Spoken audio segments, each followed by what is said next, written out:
Sunday, the 18th May 2025, I received intelligence reports that President William Ruto had ordered that I be dealt with once and for all. And since the goons sponsored by the state on several occasions had failed, police and other state security agencies had to come in. At about 11 a.m., same Sunday, 18th May 2025, this information was communicated to the Inspector General of Police, the Director General of the National Intelligence Service, and the Director of Criminal Investigations by the CS Interior Kipchumba Murkomen, and consequently, a killer squad composed of 101 lethal and dreaded officers from the administration police and seconded to the National Intelligence Service, accompanied by officers from the DCI, the Anti-Terrorism Police Unit, the General Service Unit, and the regular police were deployed. This killer squad have been carrying out extrajudicial killings and abductions. Yesterday, they were mobilized and cordoned off and blocked all exits from Gatanga constituency. This squad was armed to the teeth and hooded and with masks to conceal their identity because of the heinous acts they wanted to commit on us.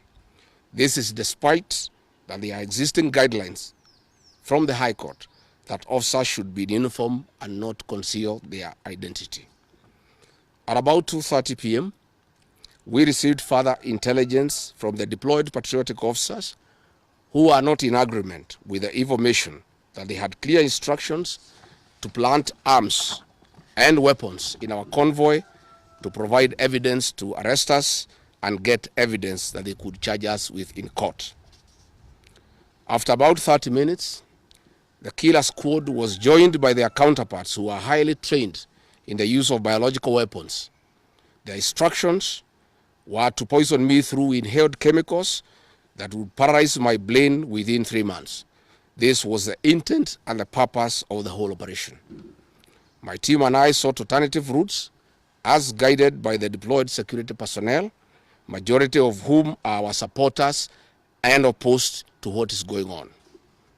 We have credible information that President Ruto has directed that my private security personnel be disarmed and be targeted for withdrawal of their licenses so that they can leave me vulnerable to allow room for goons to attack and possibly eliminate me. President William Ruto has expressed ungovernable anger that the state-sponsored goons are being overpowered by my private security personnel who are licensed gun holders. President Ruto is furious that the people of Kenya have not forgotten about the Kiambaa church massacre, where children and women were tortured in the 2007 and /8 post-election violence, and is unhappy that I keep on reminding the people of Kenya of the heinous act. I want to say that although Kenyans forgive each other, they cannot forget this, and there is nothing the president can do about it. The president was also utterly livid that I exposed his grabbing of 5-acre piece of land inside Gong Forest, where he intends to put a private hotel. About my statement on post-election violence, this was a precautionary statement and not incitement. It is based on historical facts and past electoral experiences of 1992, 1997 and 2007 controversial elections that we must have a free and fair election in 2027. It is my civic duty as a leader to remind IEBC, all agencies and institutions charged with election management, that they must deliver free, fair, verifiable and credible election. I have heard the CS Interior and other pretenders to the throne claim that they will not allow political violence. I urge them to walk the talk. Since November 2024, political violence of great magnitude has been meted on me, my family, and my supporters. Not a single case has been prosecuted. For instance, on 28th November 2024, at a solemn funeral service in Limuru, Kiambu County, I was attacked by organized criminal gangs under police escort. On 28th December 2024 in Shamata, Nyandarua, an inspector of police flanked by criminal gangs threw tear gas canisters at me. On 23rd March 2025 at ACK St. Peter's Cathedral in Nyeri, my convoy was attacked at a church compound by a known criminal gang under police escort. On 29th March 2025 in Naivasha town, we were attacked by the police. On 6th April 2025 at a church service in Mwik, PCA, hooded goons attacked us inside the church. We dismiss with contempt the loose talk by CS Interior that during the DCP party unveiling, where goons dared to cause chaos were fighting for handouts from us. These were state-sponsored, but fortunately, they were overpowered by security personnel and supporters. The CS has given instructions that instead of arresting the said goons, they disarm my security personnel to give goons free access to me and my supporters in future occasions. Let it be known that our party DCP has organic support and we do not pay supporters to attend our meetings the way the government is doing to people to attend their meetings. Finally, let me assure the planners of this violence that you will not stop the cause of the people of Kenya. The one-term movement and the DCP party popularity will not be stopped and will not be slowed down. The cause to liberate Kenya is not about Rigathi Gachagua. All the leaders with me. Wasting time and resources to stop me is a zero-sum game.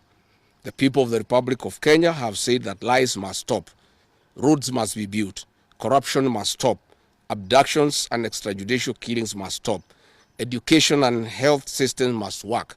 They are some of the things that are making the people of Kenya restless.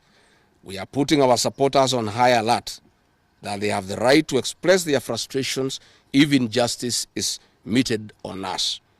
My supporters and I will not be cowed or intimidated by the use of the criminal justice system to manage politics. The drama of waylaying us on roads should be stopped. If the government knows that I've committed a crime known under the laws of Kenya and identified in the penal code, they know all my homes. And I'm here. They know my Wamanyoro home. They don't need to waylay me on the road. Let them just come here, and if we have committed a crime, they can come and arrest me and take whatever action that they want to take. That is the end of the statement. Iko swali? Yes. Yes.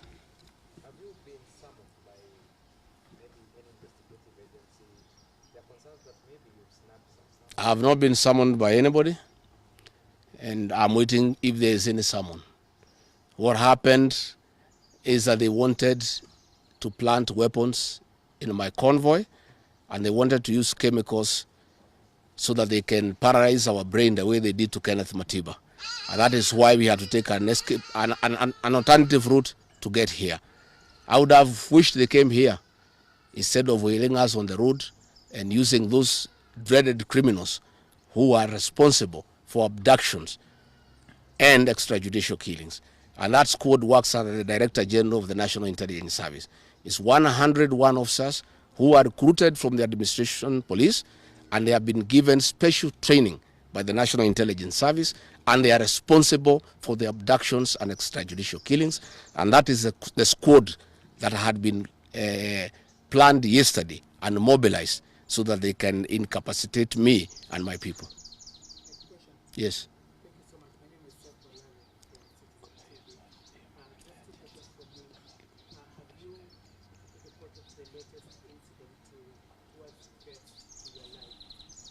Report to who? These are the same people who want to kill me. How do you report to the people who are planning to poison your mind so that the brain can be paralyzed and then you become a vegetable? I cannot report. And I wrote to the Inspector General of Police and the Director of Criminal Investigations. Instead of answering the issues I had raised, told me to report to the next police station.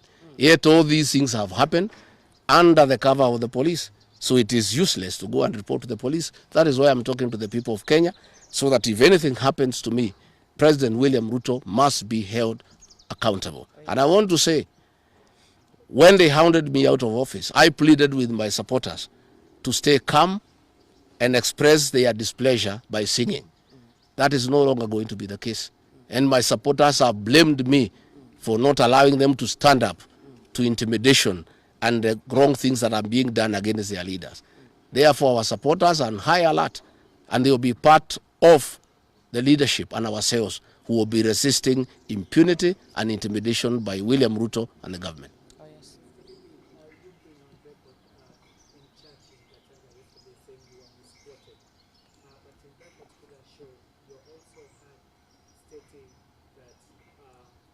Should the elections be rigged in 2027, then it's going to be worse than how it was. I didn't say I was misquoted. I said the interpretation is wrong.